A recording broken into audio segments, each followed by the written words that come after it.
Un ateo que cree que África necesita de Dios. Bueno, familia, seguimos aquí en la lectura de em, Disparando contra Dios. Y dice, el conocido columnista de Times, Matthew Paris, ateo, está convencido del valor positivo del cristianismo y lo expresa en términos que no dejan lugar a dudas. En un artículo muy debatido, escribió, como ateo, realmente creo que África necesita a Dios. Los misioneros y no la ayuda monetaria son la solución al mayor problema de África, la aplastante pasividad de su gente. Parris explica. Viajar por Malawi reavivó en mí otra creencia, una creencia que he estado tratando de desterrar toda mi vida, una observación que he sido incapaz de evitar desde mi niñez en África. Esta creencia zarandea mis creencias ideológicas, se niega tosudamente a encajar en mi visión del mundo y me ha hecho siempre mal por mi creciente convicción de que Dios no existe. Aunque soy ateo declarado, me he convencido de la enorme contribución que el evangelismo cristianismo hace en África, marcadamente distinta de la labor de las ONG seculares, los proyectos gubernamentales y los esfuerzos de la ayuda internacional. Estos no conseguirán nada por sí solos. La educación y la capacitación por sí solas tampoco. En África, el cristianismo cambia el corazón de las personas, da lugar a una transformación espiritual, el nuevo nacimiento real. El cambio es bueno. Yo solía evitar esta verdad aplaudiendo, porque se puede, la labor práctica de las iglesias misioneras en África. Es una pena, diría yo, que la salvación forme parte del PAC, pero la realidad es que los cristianos blancos y negros que trabajan en África curan a los enfermos y enseñan a las personas a leer y escribir. Solo un secularista de la clase más extrema podría ver un hospital o una escuela de misioneros y decir que el mundo sería mejor sin ellos.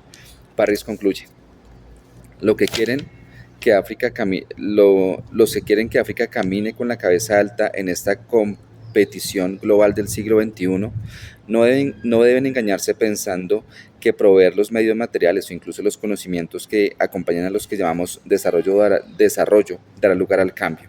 Primero se debe reemplazar todo un sistema de creencias y me temo que debe sustituirse por otro. Eliminar el evangelismo cristiano de la ecuación africana puede dejar el continente a merced de una fusión maligna de Nike, el hechicero, el teléfono móvil y el machete.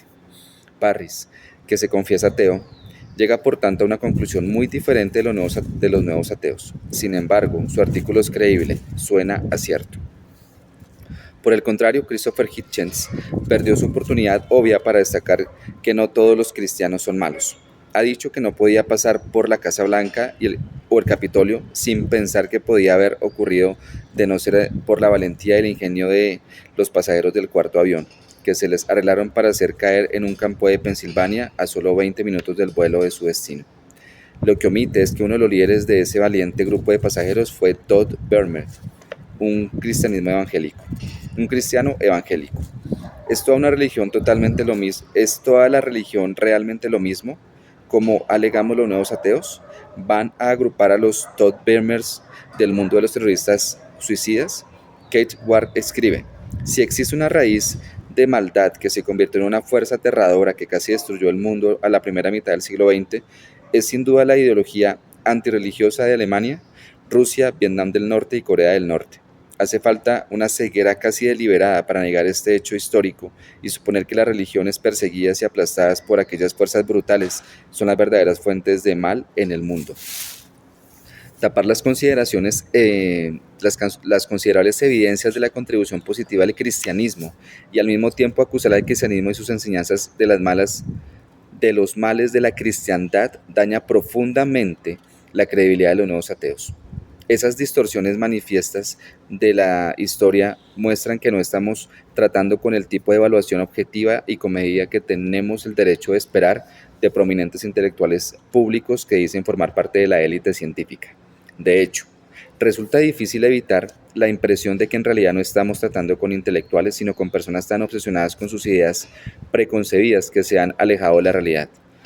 Después de todo, uno no tiene que ser un ingenio para predecir cómo reaccionarían los nuevos ateos ante un ataque total contra la ciencia que, empleando su propia metodología, acumulase ejemplo tras ejemplo de las cosas terribles que la ciencia ha hecho en y a nuestro mundo, desde las armas de destrucción masiva hasta el envenenamiento del medio ambiente.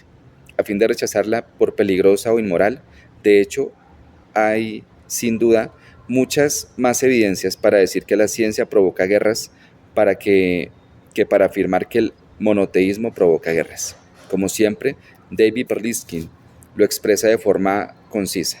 Después de citar la declaración pública de Stephen Hemberg, para que las personas buenas hagan cosas malas, hace falta la religión. Señala que ni una sola persona de la audiencia de Hemberg planteó la pregunta que uno podría haber estimado pertinente.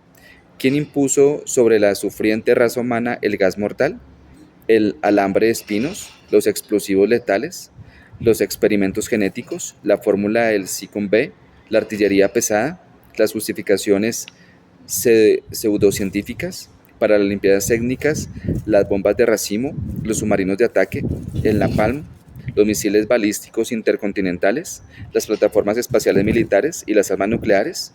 Si la memoria sirve para algo, no fue el Vaticano. Noam Chomsky considera que la actitud de los nuevos ateos sea parte de la razón. Creo que el mayor distanciamiento de la razón se produce entre los intelectuales cultos que abogan por la razón y culpan a otros de apartarse de ella, si ni siquiera podemos aplicarnos a nosotros mismos los principios racionales que exigimos a los demás. Nuestro compromiso con la razón es muy débil. En conclusión, parece que el alegato de Christopher Hitchens de que la religión lo envenena todo no tiene a la razón de su lado. Sin duda, en el caso del cristianismo, su declaración es demostrablemente falsa. Terminamos capítulo y para que no se lo pierda, ¿es venenoso el ateísmo? Capítulo 3, no se lo pierda. Bendiciones.